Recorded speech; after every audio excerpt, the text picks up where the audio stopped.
اب سوچئے جو اولیاء ہمارے ہاں معروف ہیں، کبھی فرض نماز پڑھتے ہوئے دیکھا آپ نے ان کو؟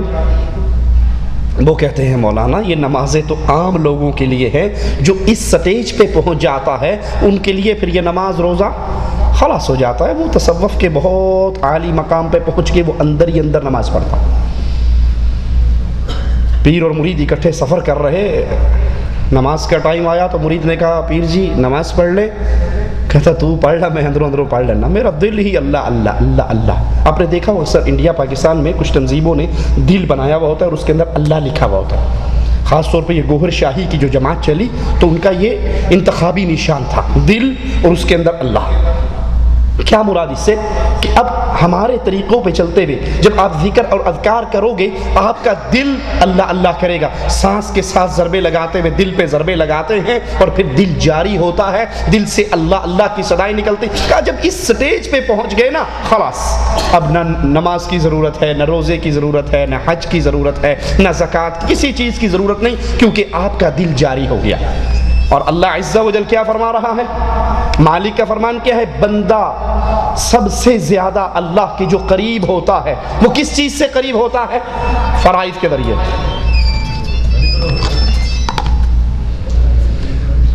اللہ کا بندہ اللہ کا ولی بنتا ہے، اللہ کے قریب ہوتا ہے، اللہ کا پیارا بنتا ہے سب سے زیادہ فرائض سے، اور پھر فرائض کے ادا کرنے کے بعد میرا بندہ نفل عبادات کے ذریعے میرا اتنے نزدیک ہو جاتا ہے کہ پھر میں اس سے محبت کرنے لگتا ہوں۔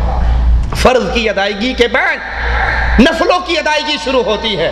رسول کریم صلی اللہ علیہ وسلم حضرت حفصہ سے ناراض ہوتے ہیں، آسمان سے جبرائیل اترتا ہے اور کہتا ہے نبی اس سے رجوع کیجئے، کیوں؟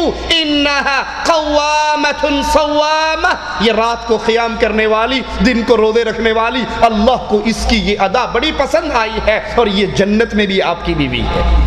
یہ نفل طریقے ہیں، یہ نفل اعمال ہے، نفلی اعمال سے انسان اللہ کے قریب ہوتا ہے۔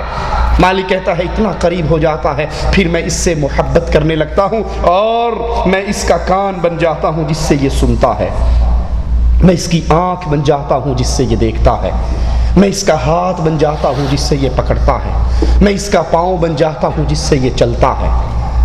اللہ کہہ رہا ہے میں اس کا کان بن جاتا ہوں، اس کی آنکھ بن جاتا ہوں، اس کا ہاتھ بن جاتا ہوں، اس کا پاؤں بن جاتا ہوں جس سے یہ دیکھتا ہے، اور پھر جب یہ مجھ سے کوئی چیز مانگتا ہے تو میں اس کو ضرور عطا کرتا ہوں، یہ مجھ سے سوال کرتا ہے میں اس کے سوال کو پورا کرتا ہوں، یہ دشمن سے پناہ مانگتا ہے تو میں اس کو پناہ دے دیتا ہوں، یہ دشمن سے پناہ مانگتا ہے میں اس کو پناہ دیتا ہوں، یہ مجھ سے کچھ سوال کرتا ہے مدد مانگتا ہے تو میں اس کی وہ مدد کرتا ہوں، اس کو وہ عطا کرتا ہوں۔ اور مالک کا فیصلہ سنیے، مالک عز و جل فرماتا ہے مجھے کسی کام میں اتنا تردد نہیں ہوتا جتنا اپنے اس مومن بندے کی روح قبض کرنے میں، اس کی روح قبض کرنے میں جتنا مجھے تردد ہوتا ہے اتنا کسی اور کام میں نہیں، کیونکہ اس سے جسمانی تکلیف کی وجہ سے موت ناپسند ہے اور مجھے بھی اپنے ولی کو تکلیف دینا پسند نہیں، مگر حقیقت یہ ہے کہ اسے موت سے چھٹکارا نہیں۔ صحیح بخاری کی یہ حدیث ہے، ذرا یہ اس حدیث پہ غور کریں۔ مالک فرما رہا ہے میں اپنے بندے کی آنکھ بن جاتا ہوں، کان بن جاتا ہوں، ہاتھ بن جاتا ہوں، پاؤں بن جاتا ہوں۔ اب ہمارے ہاں کے اولیاء جو مشہور اور معروف اولیاء ہیں وہ کیا کہتے ہیں کہ دیکھیے جناب جب یہ اللہ کا ولی اللہ اس کی آنکھ، اس کا کان، اس کا ہاتھ اور اس کا پاؤں بن گیا تو پھر یہ اللہ ہوا یا نہ ہوا؟ یہ تو اللہ بن گیا۔ اب فنا فی اللہ کی سب سے بڑی دلیل یہی حدیث ہے کہ بندہ سٹیپ بائی سٹیپ پہلے فنا فی شیخ ہوا، شیخ میں فنا ہوا، پھر رسول میں فنا ہوا، پھر اللہ میں فنا ہوا۔ سوچئے اسی حدیث کے الفاظ پہ غور کیجئے تو فنا فی اللہ کا یہ کفریہ عقیدہ پاش پاش ہو جاتا ہے۔ کیسے؟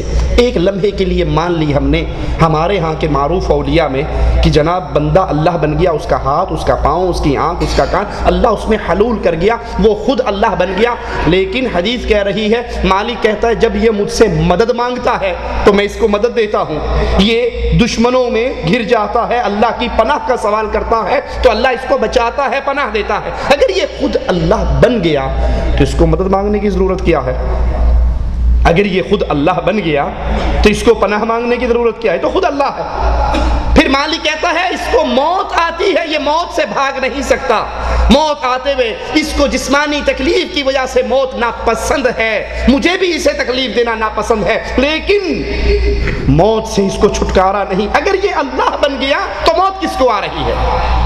یہ عقیدہ کفر کا عقیدہ ہے کہ انسان میں اللہ حلول کر جاتا ہے، اللہ بندے میں آ جاتا ہے، بندہ اللہ میں پہنچ جاتا ہے، فنا فی اللہ ہو جاتا ہے یا حلول ہو جاتا ہے۔ یہ دونوں عقیدے کفر کے عقیدے ہیں، جن کی سب سے بڑی دلیل وہ حدیث کے اسی بخاری کی اسی حدیث کو لے کر توڑ موڑ کر اپنا موقع پیش کرتے ہیں، اور یہ حدیث پوری پڑھ لی جائے تو ان کے عقیدے کو پاش پاش کرتی ہے کہ اللہ فرماتا ہے میرا بندہ مجھ سے مدد مانگتا ہے، میں بندے کی مدد کرتا ہوں، وہ مجھ سے پناہ مانگتا ہے، میں اس کو پناہ دیتا ہوں، اس کو موت سے فرار نہیں ہے، میں اس کی موت تو میں نے قبض، اس کی روح تو قبض کرنی ہی ہے، اسے موت تو دینی ہی ہے۔ اگر یہ اللہ ہو جاتا ہے تو اللہ کو موت نہیں، یہ موت کس کو آ رہی ہے؟ اولیاء اللہ کی توحید کو ماننے والے اور اس کے رنگ میں ڈوبے ہوئے۔ اب سوچئے جو اللہ کے ساتھ شریک کرے، اس کی ذات میں حلول کے عقیدے رکھے، وہ کیسے اللہ کے اولیاء ہو سکتے ہیں؟ چاول کا دیکھ کا ایک چاول آپ کو چیک کروا دوں کہ حلول کا عقیدہ رکھنے والے کتنے کفریہ عقائد کے اوپر اپنی زندگی گزار رہے ہیں۔ یہ ہمارے ہاتھ کے اندر دیوان محمدی، صفحہ اس کا 136، رائٹر ہیں اس کے سلطان الکاملین حجت العارفین عبد النبی المختار حضرت خواجہ محمد یار فریدی، کہتے ہیں سورۃ رحمان ہے تصویر میرے پیر کی، لا حول ولا قوت الا باللہ، انا للہ و انا الیہ راجعون۔ سورۃ رحمان ہے تصویر میرے پیر کی۔ اللہ کیا کہتا ہے؟ لیس کمثلہ شیء، اللہ کی کوئی مثال، اللہ کی کوئی مثال نہیں۔ وہ کہتا نہیں میرا پیر یہ اثر میں اللہ کی تصویر ہے، علم القرآن ہے تقریر میرے پیر کی۔ یہ قرآن جو تم پڑھ رہے ہو، جس کو تم اللہ کا قرآن کہتے ہو، اللہ کا کلام کہتے ہو، نہیں، یہ قرآن میرے پیر کا کلام ہے۔ کیا خدا کی شان ہے یا خود خدا ہے جلوہ گر، ملتی ہے اللہ سے تصویر میرے پیر کی۔ لا حول ولا قوت الا باللہ۔ رسول اللہ صلی اللہ علیہ وسلم سے معراج کی رات سوال ہوا کہ آپ نے اللہ کو دیکھا؟ کہا وہ تو نور ہے، اللہ تو نور ہے، میں اس کو کیسے دیکھتا؟